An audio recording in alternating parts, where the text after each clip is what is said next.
qu'est-ce qu'on va faire pour empêcher ce gars-là de parler de ses idées?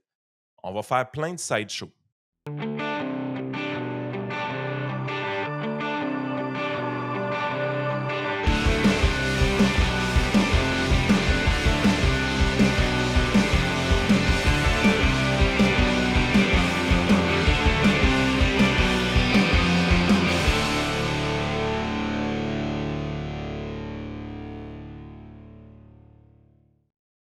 Hey, bienvenue dans ton Yann et Frank. Est-ce qu'on pourrait avoir des élections fédérales cet automne? Hmm, la théorie commence à être crédible. Ouais, c'est ça, la théorie commence à être en fait, cet automne ou après les fêtes, c'est ça Ouais, il y a, qu'on il y a de quoi il qui se y a trame. il y a Il il y y a a de de quoi quoi qui qui se se trame. trame honnêtement, puis on va y revenir dans pas long. L'attitude des politiciens, le budget, parce que, tu sais, comme je l'ai dit, puis on va parler d'autres choses, dans quelques instants, là, mais comme je l'ai dit hier, je pense, c'était quand je parlais avec, Rémi Villemur à Montréal, le Carney va devoir livrer quelque chose. Il va devoir livrer quelque chose. Tu sais, il s'est mis beaucoup de pression. Il a fait, tu sais, ça a été une grosse annonce, mais là, c'est en train de devenir petit magasin. Qu'est-ce qu'il Oh, ouais. qu'est-ce qu'il avait promis? Je vais balancer le budget. Ça a l'air bien mal parti. Je vais transformer le Canada en superpuissance énergétique avec mon projet de fast track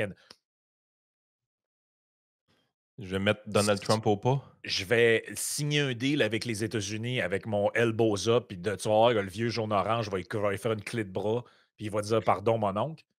A pas l'air fort fort non plus. Puis l'autre affaire, dans les 4, si je cible 4 affaires là, qui avaient été centrales, c'est réaliser le libre-échange pan-canadien. Pas fait À encore. à à date, c'est 0 en 4 là. Et donc là, la lune de miel est en train de se terminer, puis il va falloir qu'il livre quelque chose. Il faut qu'il livre une de ces 4 affaires-là ou au moins qu'il donne l'impression que ça avance, là.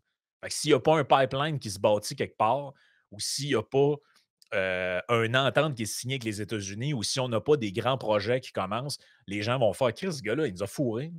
Ouais, ouais, Ouais. ouais. Ouais, c'est ça. Eh, No shit. Hey, oh, no shit. juste avant qu'on continue, merci à nos commanditaires Ranch Brand. Ranch Brand, ben, écoute, c'est pas compliqué, c'est eux autres qui nous habillent maintenant, fait qu'ils font œuvre humanitaire. Moi, Chris, c'est pas compliqué, j'ai plus de linge. Ma blonde a été écœurée, elle est comme: «Pourquoi tu as toujours ça sur le dos?» Je dis: «Ben, parce qu'il est gratis». Fait que fait que c'est ça. Fait que merci à Ranch Brand d'habiller, 2 sans-abri comme nous autres. Mais plus sérieusement, vous pouvez utiliser votre code promo Yann10 pour vous autres aussi avoir un rabais gracieuseté de Yann et Frank, de notre, partenariat avec, Ranch Brand. Ready for Canada, ça, c'est bien important aussi, surtout en ce moment, là. Je ne sais plus qui me parlait de ça, dans les derniers jours, mais quelqu'un qui avait une entente, en fait, qui avait fait toutes les démarches pour venir au Canada, à l'université. Ils ont changé des trucs sur les étudiants étrangers puis tout, là. Fait que, tu sais, si c'est le cas de quelqu'un que vous connaissez, checkez vos papiers, là. Vos demandes, les règles changent, des fois, on n'est pas au courant. Fait que faites affaire avec des pros, Ready for Canada.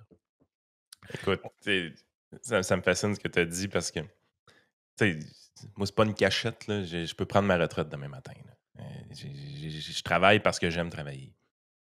Puis Christy, du linge gratis, je trouve ça plus beau. Ben, tu sais, à la base, il faut se dire une chose, là, c'est très genré ce que je vais dire, là, mais je m'en crisse, là. La plupart des gars que je connais aiment pas beaucoup magasiner du linge. Ah, je déteste ça. Tu sais, moi, quand ma blonde, elle me dit: «On pourrait aller, tu sais, ça te prendrait une paire de pantalons», je suis comme: «Ah, si». La dernière fois, je me suis acheté des pantalons, ben, mes jeans, là. J'étais aux États-Unis, dans un magasin, Levi's. Heu, je trouvais que le prix était bon. Fait que j'ai acheté 12 paires. Ouais, c'est ça. C'est Je me suis dit: «Je vais être bon pour une couple d'années». non, c'est ça, mais c'est thinking. C'est là que tu vois que ça existe encore les différences hommes-femmes. Il y a c'est pas il tu sais, Mais pour je me suis beaucoup dit: «Je pense qu'à 12 pages, je suis correct. Je vais avoir un mix de couleurs qui va alterner suffisamment que le c'est monde ne se ça, rendra pas compte que je vais rouler même 12 paires pendant 7 ans». c'est ça. Mais tu sais, une journée de magasinage que des fois tu te dis, ben, je sais pas, ta blonde avec sa sœur ou whatever, tu sais, avec une amie, eux autres, ça a l'air d'une activité le fun, puis toi, si on te proposait la même affaire avec un de tes chums, tu te dis: «Ça ressemble plus d'un cauchemar, en fait». que d'une journée le fun, tu sais.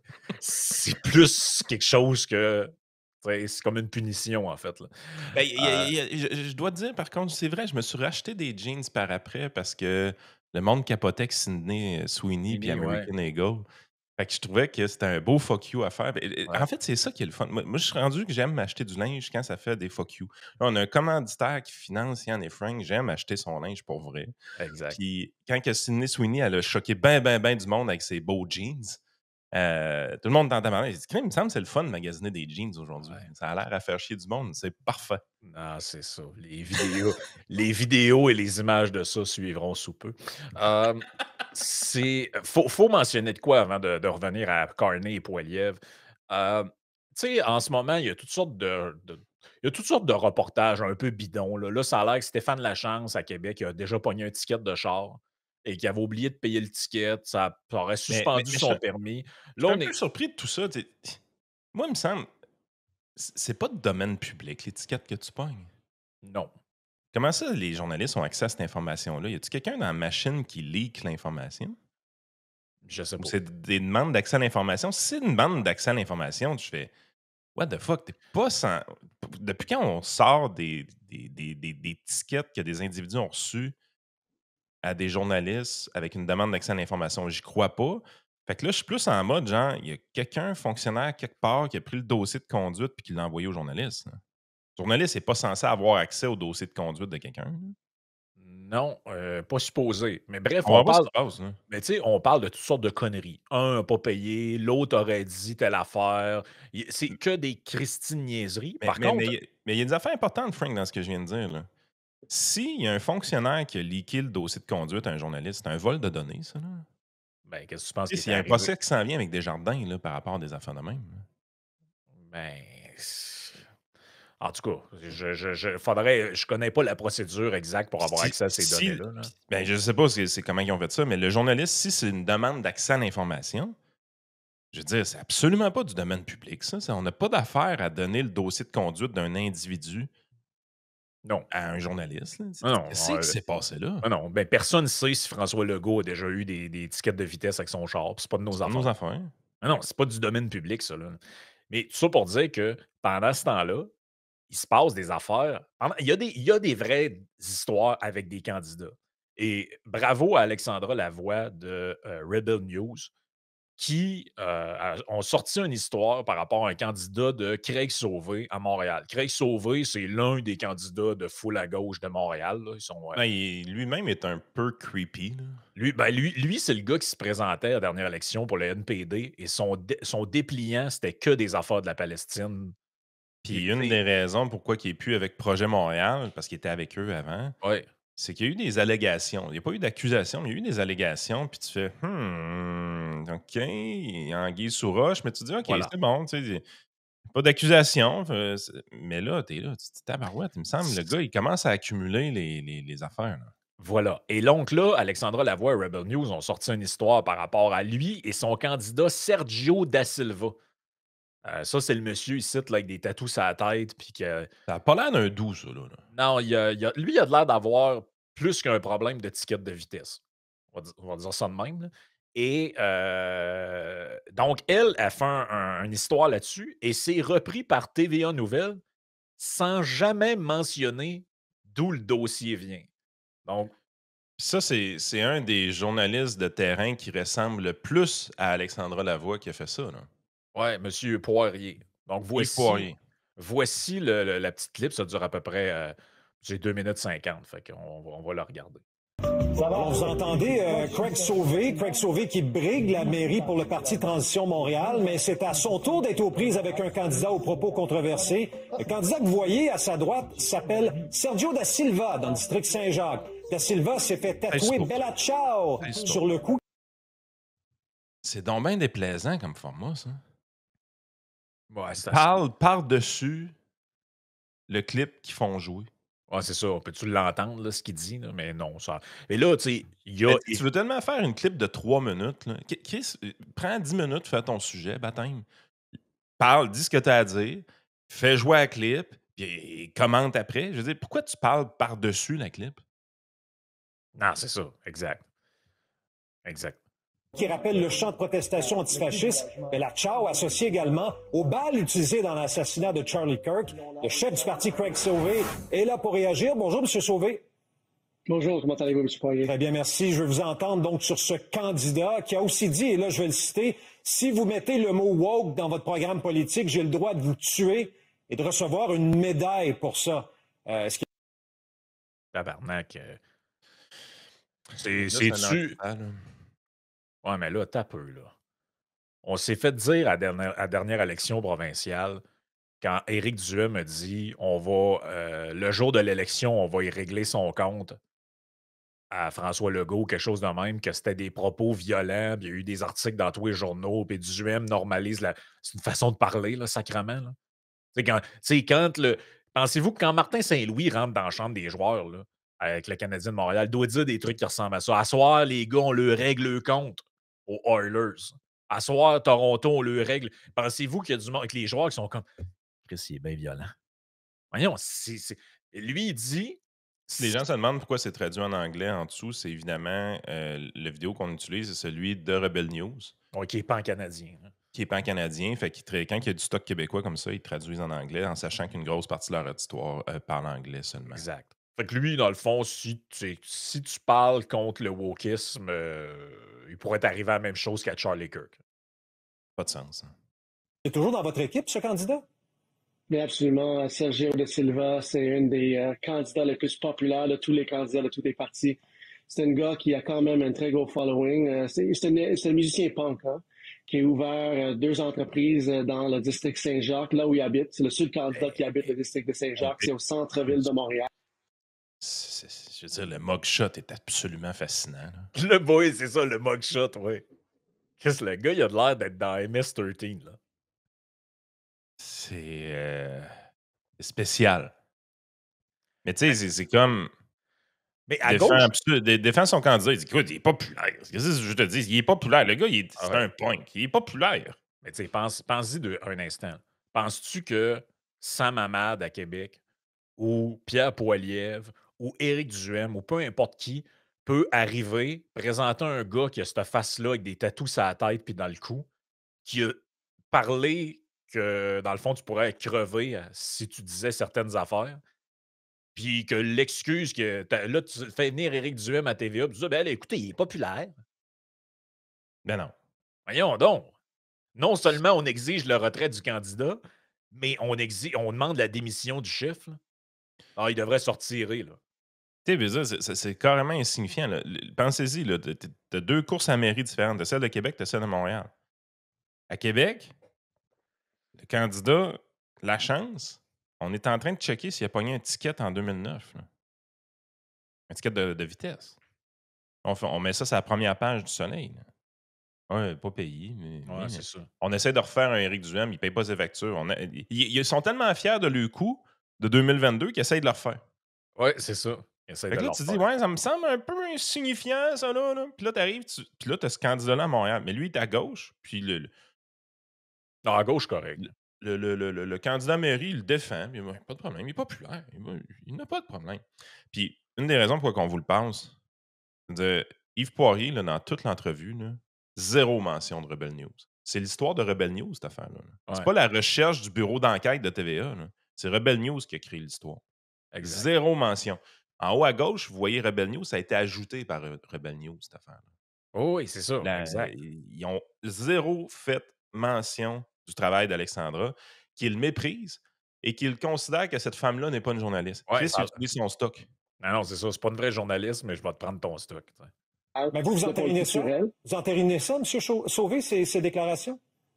Mais il faut comprendre d'où Sergio de Silva vient, ce contexte. Oui, il est parfois très coloré dans sa langage. Oui, il va dire les choses en hyperbole, mais il faut regarder tout le contexte de ce qu'il dit depuis très longtemps. Il est toujours quelqu'un qui défend les personnes les plus marginales.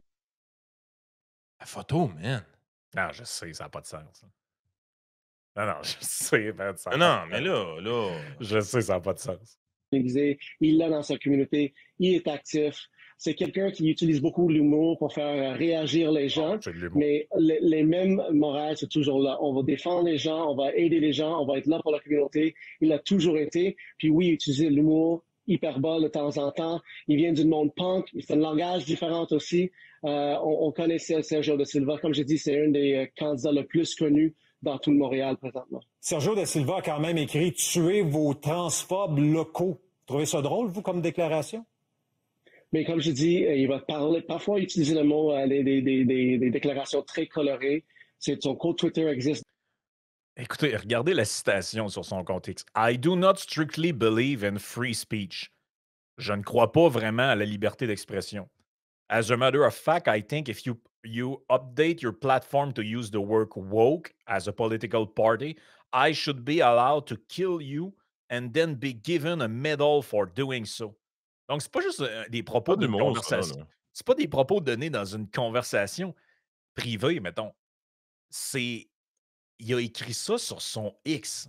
Il dit: «Moi, je crois pas à ça, la liberté d'expression, mais faut le dire, là, si un parti politique fait une mise à jour de sa plateforme et qu'il utilise le mot woke, je devrais être autorisé à les mettre à mort et on devrait me donner une médaille d'honneur pour ça». Il n'y a aucun humour là-dedans. Là La défense de Craig Sauvé, c'est l'humour. Il n'y a aucun humour là-dedans. non, c'est zéro de l'humour, là, ça, là. Mais de toute façon, je veux dire, à un moment donné, ce gars-là, son nom, c'est pas Dave Chappelle, là.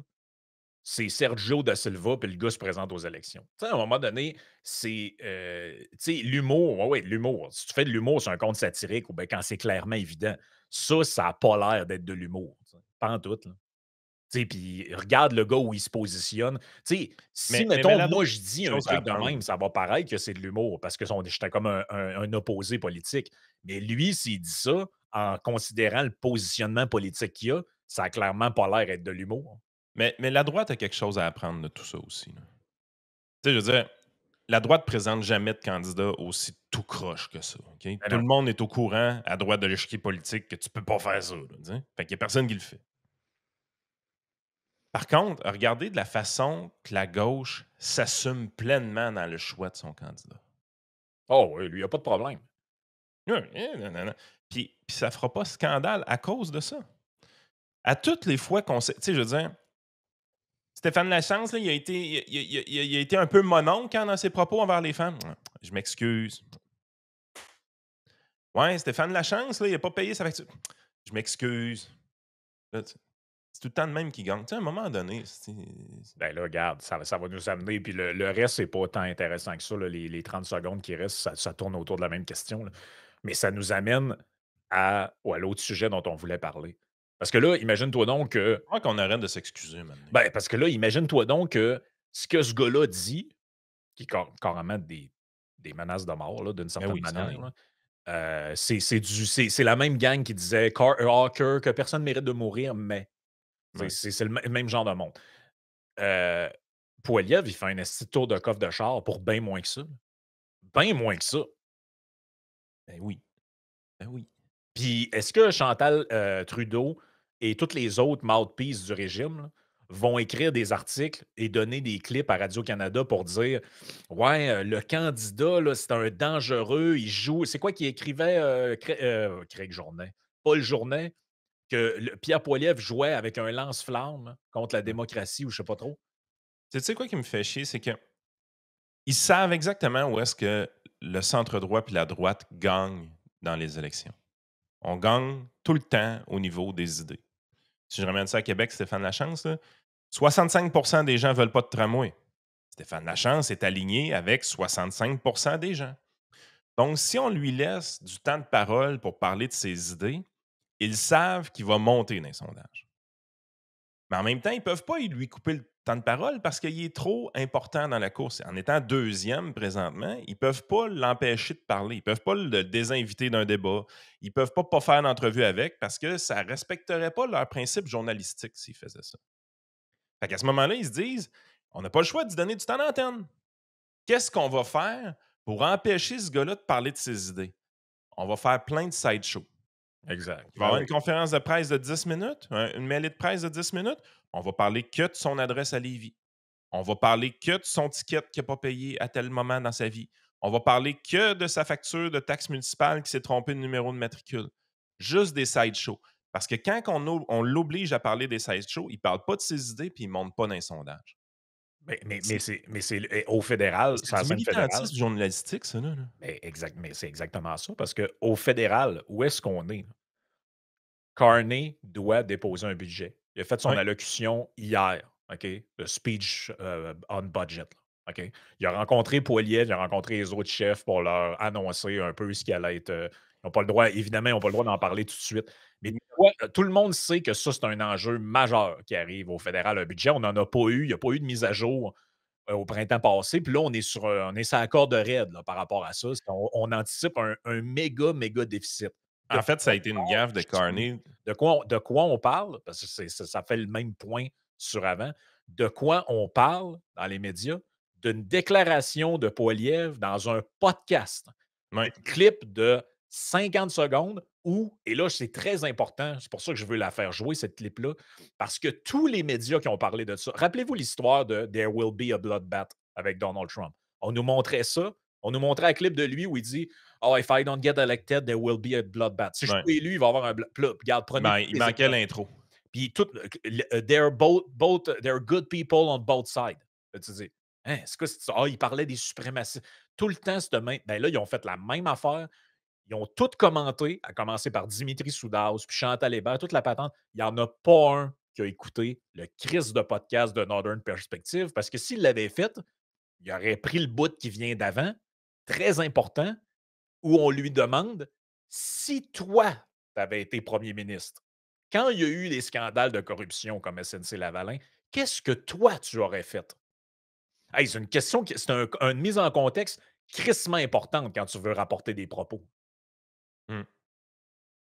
Je pense que c'est Ton exemple de lier ça au bloodbath est bon parce que l'histoire du bloodbath avec Donald Trump, c'est quand tu avais l'intro qui était une expression finalement de marché financier parce qu'il parlait de finances dans un sens. De mémoire, je vois à peu près, là, mais c'est que si je ne suis pas élu, les Mexicains vont continuer à nous voler des emplois dans telle industrie, par exemple. C'était les chars chinois.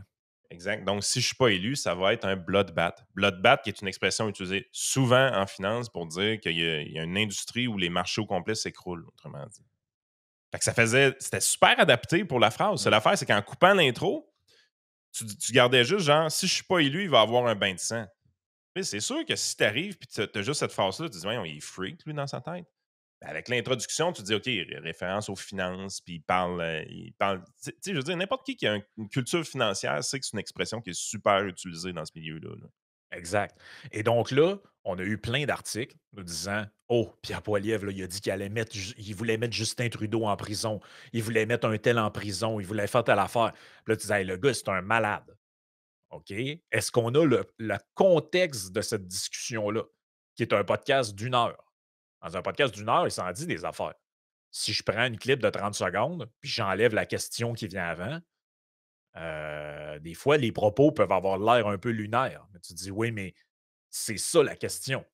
Tu sais, si je reçois en entrevue quelqu'un, puis je lui pose la question, imaginons vous étiez directeur de la police de Montréal. Que feriez-vous pour enrayer le crime, tout ça? Puis il commence à répondre des affaires, puis moi, je prends un bout de réponse, je mets ça sur Internet, puis je dis, hey, Chris, il a dit qu'il voulait mettre plus d'effectifs policiers partout dans les rues. Puis tout, il est dans un délire autoritaire. Ouais, mais la question, c'était si tu es directeur de police de la Montréal, qu'est-ce que tu fais pour ça? C'est une question hypothétique.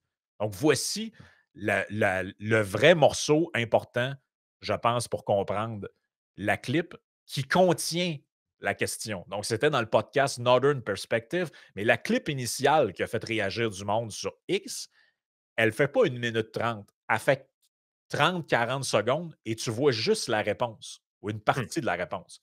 Donc, voici l'extrait du podcast. When we think and we reflect on all of the corruption of the Liberal government over the last 10 years, and, we've looked into it, they're accountable for over a third of all scandals in Canadian history since 1867. Right. How would you react if you were in government and you found that one of your team was involved in one of these types of scandals? Well, they'd be fired. I mean, obviously you have to find out if it was an innocent screw-up. a one-time minor screw-up that was due to a mistake, or whether it was a real, genuine corruption, self-serving corruption. But like many of the scandals of the Trudeau era should have been involved jail time. I mean, Trudeau broke the criminal code when he took a free vacation from someone with whom he had government business. It's just like, it's right there in the criminal code. If the RCMP had been doing its job and not covering up for him, then he would have been criminally charged. And again, he probably violated the criminal code in the SNC-Lavalin scandal. These would normally have led to criminal charges, but of course the RCMP covered it all up, and the leadership of the RCMP is frankly just despicable when it comes to enforcing laws against the Liberal government. But yeah, I would fire them, and in cases like that, I would report them to the police. Fait que c'est ça le gros scandale. Je vois tellement pas rien de mal dans ce qui s'est dit là. Je veux dire, il pose la question, si toi, tu avais été au gouvernement, je le traduis rapidement pour ceux qui n'ont pas tout compris.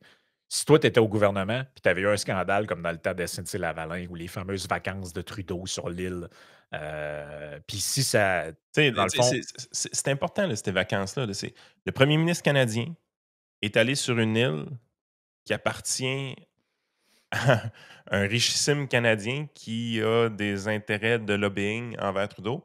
Il n'a pas fait payer une scène. Je veux dire, on n'a pas le droit de faire des dons politiques de 25 000 au Canada. Là. Moi, si demain matin, là, je veux faire plaisir à Pierre Poilievre, là, je ne peux pas y faire un chèque de 25 000. Je n'ai pas le droit de faire ça. Mais j'aurais le droit de l'inviter sur une île privée. C'est quoi la différence entre lui donner 25 000 à son parti politique ou ben non, lui donner une vacance gratuite sur ton île paradisiaque qui vaut à peu près 25 000 même je pense que c'est pas mal plus que ça, en réalité. Ben, je veux dire, il y en a un qui est pire que l'autre. Là. Mais on a interdit de donner 25 000 à un parti politique. Ça, tu n'as pas le droit de faire ça. C'est strictement interdit. On n'a pas plus le droit d'inviter le premier ministre sur son île paradisiaque, Estifi. Tu sais, je veux dire... Qu'est-ce qu'il y a dit de mal? Tu sais, regarde les exemples là, de où clairement la justice, la police n'a pas fait sa job. Là. Et by the way, au Québec, là, comme je l'ai déjà dit, mais je le répète, le bureau d'enquête de Québécois a sorti un livre épais de même sur comment l'UPAC n'avait pas fait sa job en enquêtant sur les libéraux. Tout le monde a trouvé ça normal. Il n'y a personne qui a dit, franchement, ceux qui ont fait ça, ils nuisent à la démocratie. Tout au contraire. Tout le monde a trouvé que c'était une bonne affaire. Frank, il y a déjà eu des actions posées contre des ministres conservateurs au niveau fédéral.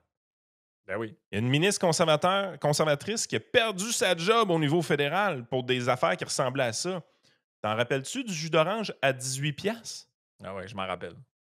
Quand on vous parle de 2 poids, 2 mesures, Trudeau va sur une île paradisiaque avec un richissime Canadien qui a des intérêts à l'avoir là. Pas un mot, pas de son, pas d'image, pas de conséquences. Ouais. Bevoda commande un jus d'orange à 18$, asti dans un hôtel, perd sa job. Mais moi, je ne vois pas ce qu'il y a de problématique avec la réponse de Poilievre, honnêtement. Je veux dire, regarde, je vais vous donner un exemple. On en a parlé hier brièvement quand on a fait une intervention ensemble à Radio Pirate. Là. Mais dites-moi ce que je vais vous présenter là ne mérite pas une enquête et qu'il n'y a pas des gens qui ont commis des gestes répréhensibles. Dites-moi ça sérieusement. Des millions pour un ex-député. La firme de l'ancien député libéral Frank Baylis, gars qui a essayé de se représenter à la chefferie, hein, by the way, à la dernière fois, là, profite des retombées d'un contrat de 237 millions. Article qui date du 21 octobre 2020 dans le Journal de Montréal. Le gouvernement a conclu à toute vapeur, le printemps dernier, un contrat de près d'1/4 milliard de dollars pour acheter à fort prix des ventilateurs médicaux fabriqués par l'entreprise d'un ex-député et organisateur libéral de longue date. La firme Baylis Medical, dirigée par Frank Baylis, ex-député libéral de l'Ouest de Montréal jusqu'en septembre 2019, agit comme sous-traitante pour produire 10 000 ventilateurs médicaux pour traiter les patients touchés par la COVID. Regardez bien ce qui suit. Est-ce que c'était une firme qui avait beaucoup d'expertise dans le domaine? FTI Professional Grade a été créé 7 jours avant d'obtenir le contrat de 237 millions. Pas de sens. Les amis, ce contrat sans appel d'offres a soulevé des questions à Ottawa au cours des Hey, dernières semaines. Il n'est pas 237 millions sans appel d'offres, Frank. C'est un ancien libéral qui obtient le contrat, puis sa compagnie, 7 jours avant, n'existait pas. ça, là, pour ceux qui ne comprennent pas, là, ça veut dire que demain matin, Yann est élu premier ministre du Québec. Moi, je me pars une compagnie bidon, puis 7 jours après, il y a 300 millions, 200 millions qui rentrent dans mon compte de banque. Allô, ding-dong. Mais c'est Poilievre, c'est vraiment un cave de dire qu'il y a des enquêtes qui ont été mal faites, puis qu'il y a du monde Ou qui n'ont pas été faites. ou qui n'ont pas été faites. Là. C'est vraiment un cave de penser ça et que c'est dangereux.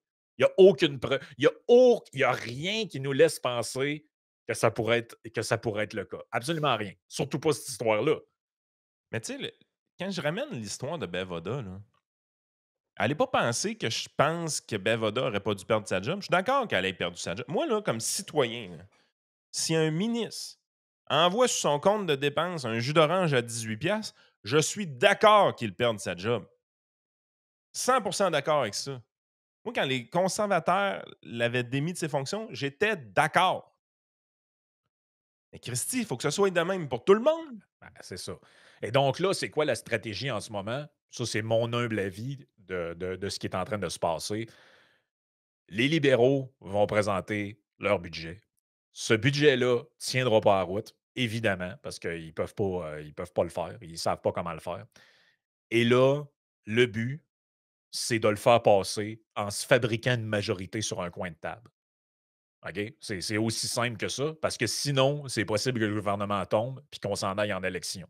Et On donc, c'est détaille tout ça sur Patreon avec Frank, le plan machiavélique qui se prépare présentement au niveau du budget. On commence à penser que c'est plus impossible qu'il y ait des élections rapidement. Puis ça risque d'être assez intéressant. Mais juste avant, on n'oublie pas nos derniers commanditaires, TLF Dessin, pour le dessin industriel qui est super important. Si vous avez besoin de ce type de service-là pour votre entreprise de construction, développement domiciliaire, projet, peu importe, faites affaire avec TLF Dessin, contactez-les. Commence à être un commanditaire de longue date de notre côté quand même. Évidemment, podcast à commercial gonaya.com, l'agence d'immigration clé en main de Naya. C'est si tu veux quitter le Québec, tu n'es plus capable. Puis tu dis même l'Alberta, là, c'est pas assez cute. Tu m'en vas aux States, le rêve américain, peu importe où tu veux aller en Amérique du Nord. Naya peut t'aider à obtenir des visas d'investisseurs, éventuellement ta citoyenneté, peu importe, c'est leur spécialité. Donc, il faut les contacter si vous n'en pouvez plus et vous voulez sacrer votre camp d'ici.